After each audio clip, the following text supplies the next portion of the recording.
Hai bosku, terima kasih sudah klik video ini. Terima kasih juga buat bosku yang sudah subscribe dan yang selalu mengikuti konten-konten di channel ini. Terima kasih banyak bosku. Yap, kali ini saya akan mereview sebuah tenda yang baru saya beli, walau second. Natur Hike Fix 1, bekasnya dari Bang Bintang Independent Hikers. Kalau bosku pernah melihat video YouTube-nya, pasti tahu dong ya. Nah, sekarang tenda tersebut ada di tangan saya. Oke bosku, sebelum kita lanjut ke reviewnya, intro dulu sebentar.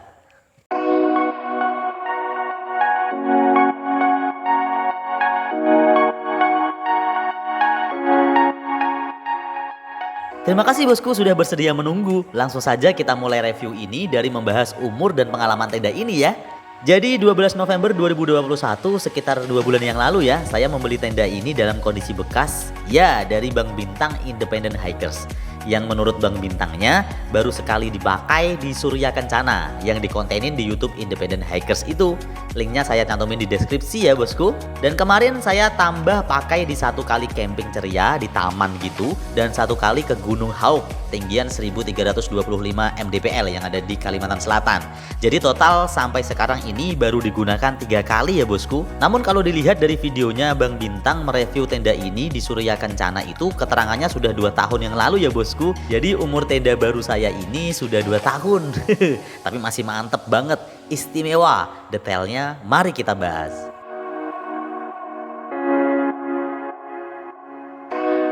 Mulai dari packingannya bosku, masih sama dengan versi barunya. Tenda ini dikemas dalam satu stuff sack yang cukup besar ya, dengan dimensi kurang lebih panjangnya 45 cm dan diameternya 15 cm bosku. Nah sekarang kita lihat bersama-sama isinya apa saja dalam packingan bawaannya ini. Yang pertama tentunya adalah stuff sack yang tipis dan cukup keren, bertuliskan mereknya ini ya, Natur Hike, cukup istimewa. Kemudian outer dan innernya yang jadi satu, alias tenda ini memang tenda single layer ya bosku. Kemudian satu kantong footprint, satu kantong pasak dan gailen yang ternyata jumlahnya kurang bosku dari seharusnya. Cuma ada 7 pasak dan 1 gailen. Harusnya pasaknya ada 9 menurut informasi ya, dan gailennya harusnya ada 3, tapi nggak apa-apa ya bosku karena juga belinya bekas. Kemudian ada satu kantong berisi frame alloy yang sudah menjadi satu bagian rangkaian, jadi tidak perlu khawatir ada yang tertinggal bosku. Nah di luar packingan aslinya, karena pasak dan gailen kurang, jadi saya sempat belikan pasak lain dan gailen kebetulan sudah punya. Jadi sudah lengkap bosku ya. Walaupun sebenarnya saya sering gunakan hanya 6 pasak saja dan tanpa gailen bosku. Jadi kita masukkan ini semua dengan pasak yang biru beserta gailen hijau ini jarang saya bawa bosku. Kadang-kadang saja, dan jika dibawa beratnya ini bosku hanya 45 gram saja. Tetap ringan ya. Nah satu lagi bosku, kebiasaan saya kurang suka dengan packingan yang besar dan terpisah-pisah. Ada yang seperti saya? Jadi saya ringkas ini, satu kantong frame ini saya masukkan juga satu kantong pasak di dalamnya. Ini biasanya ketika packing di tas saya taruh di pocket tas samping bosku. Kemudian bagian utamanya, kantongnya saya pakai punyanya Wegopek ini. Jadi saya ganti kantongnya bosku. Ini biasanya saya gunakan untuk naruh jaket, saya keluarkan ya. Sekarang saya gunakan untuk bagian utama dari tenda ini. Footprint saya gulung dengan inner outernya menjadi gulungan yang lebih kecil dan masuk deh, lebih ringkas ya bosku.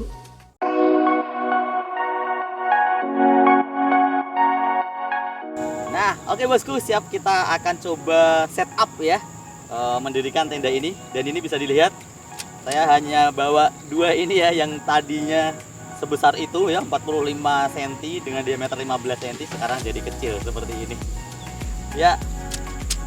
Mari kita coba langsung ya bosku ya.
Ya bosku, jadi segitu ya waktunya, kurang lebih 6 menit.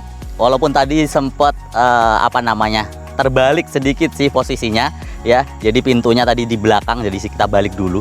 Jadi perkiraan kurang lebih 5 menit lah kalau sudah lihai ya, untuk mendirikan tenda ini. Super cepat, super ringkas. Oke bosku, sudah berdiri kokoh. Oke, sekarang saya akan coba jelaskan lebih lanjut terkait dengan fitur-fitur yang ada dalam tenda Naturhike Fix 1 ini bosku. Oh ya, di tangan saya masih ada 1 ya, dari 7 harusnya 9, tadi sudah di depan sudah saya jelaskan, dan ini masih 1 karena hanya digunakan 4 di sudut-sudut tenda, kemudian 1 di depan dan 1 di belakang. Itu sudah sangat cukup untuk camping-camping ceria. Kalau bosku di gunung-gunung tinggi baru gunakan 9 pasak ya, karena di ujungnya yang sebelah sini. Nah ini jadi ada perbedaan di bagian frame ya bosku, antara sebelah kanan ya, sebelah kanan dan sebelah kiri. Jadi kalau sebelah kanan lebih besar. Nah di sini ada tambahan guideline 1, 2 ya untuk sebelah kanan, dan sebelah kiri itu ada 1 saja bosku. Nah di sebelah sini. Oke, nah itu digunakan untuk jika bosku berada di gunung-gunung yang tinggi yang kemungkinan akan ada angin kencang, sebaiknya diberi pasak ya bosku.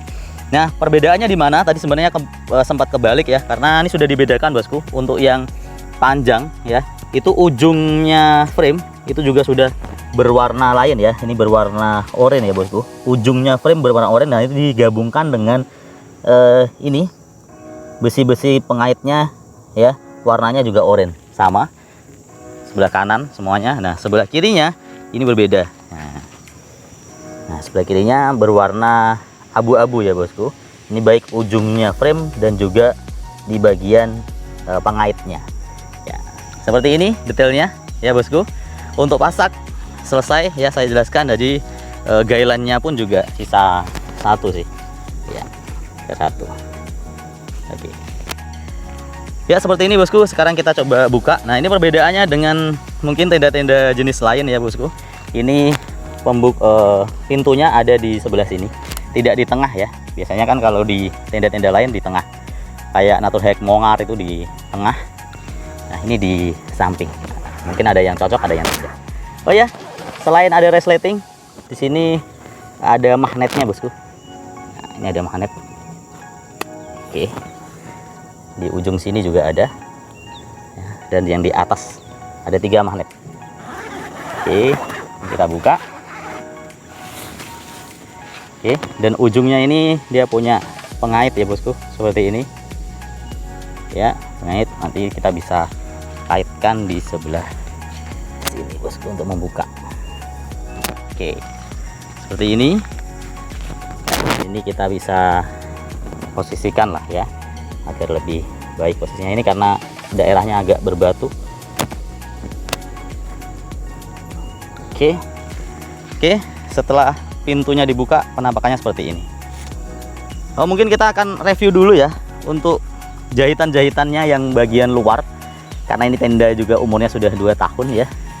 Tapi sangat-sangat bersyukur saya ya, karena ini sangat-sangat masih baik, belum ada yang robek ataupun jahitannya terlepas ya. Semuanya masih baik bosku, alhamdulillah ya. Oke, itu apalagi terkait dengan flysheetnya ya, atau bahannya.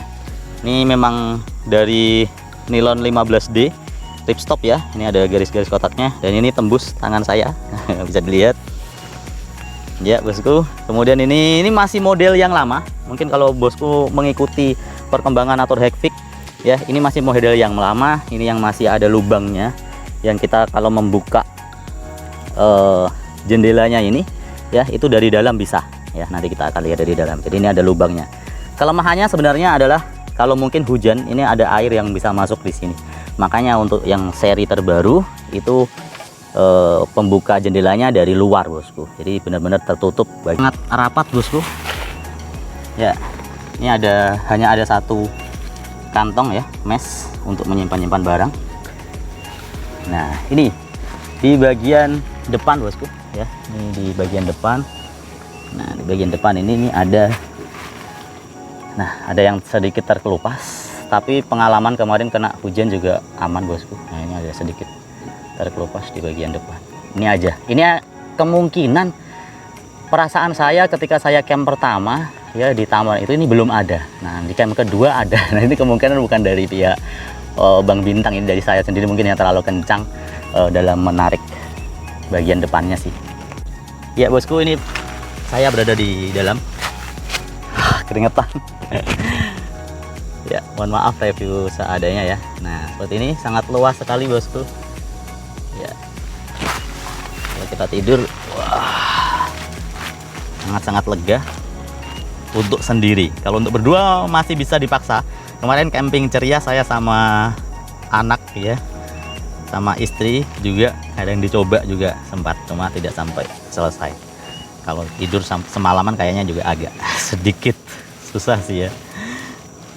Oke, posisi kaki. Oke, sangat luas sekali bosku. Nah kemudian kita lanjut ke bagian belakang. Nah ini ada satu resleting aja, sekitar 30-40 cm lah, cukup untuk menaruh sepatu kita ya. Nah. Oke, kalau kekurangan tadi ya, selain tidak ada pengait di gulungan pintu depan, kemudian kalau ini bukan soal fitur, ini soal pemakaian saja ya, karena terkelupas tadi. Yang kedua adalah ini memang sebaiknya dari luar saja, tapi it's okay. Selebihnya saya sangat puas dengan tenda bekas ini bosku. Sangat-sangat beruntung. Semoga bosku yang mencari juga mungkin bisa seberuntung saya ya, mungkin bisa lebih beruntung lagi, mungkin harganya bisa lebih murah juga. Alhamdulillah ya. Saya dapat harga 1,3 bosku. Lumayan cukup lah, cukup memuaskan. Saya memang sengaja untuk beli single karena satu ringan, yang kedua karena di Gunung Kalimantan ya bosku sering gerah. Jadi ini sangat enak, sirkulasi udaranya segar.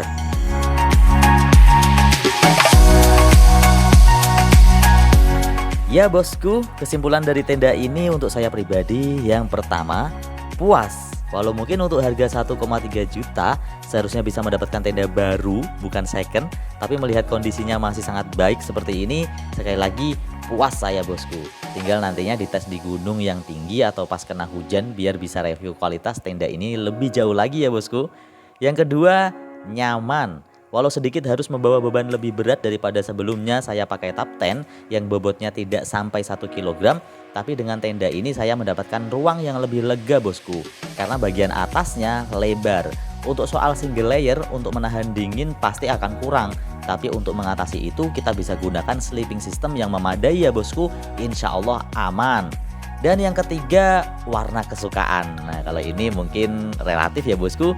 Walau menurut banyak orang kayaknya tidak suka dengan warna-warna seperti ini karena mudah kotor dan alasan lainnya. Kalau menurut saya lain sih ya. Saya suka warna cerah, terutama warna putih. Netral, mudah terlihat dari kejauhan. Soal mudah kotor biar menjadi saksi saja deh dari jam terbang tenda ini. Hehehe. Dan yang keempat yaitu tentang kekurangannya. Bagi saya ada dua bosku, tapi ini tidak fatal sih, alias masih aman.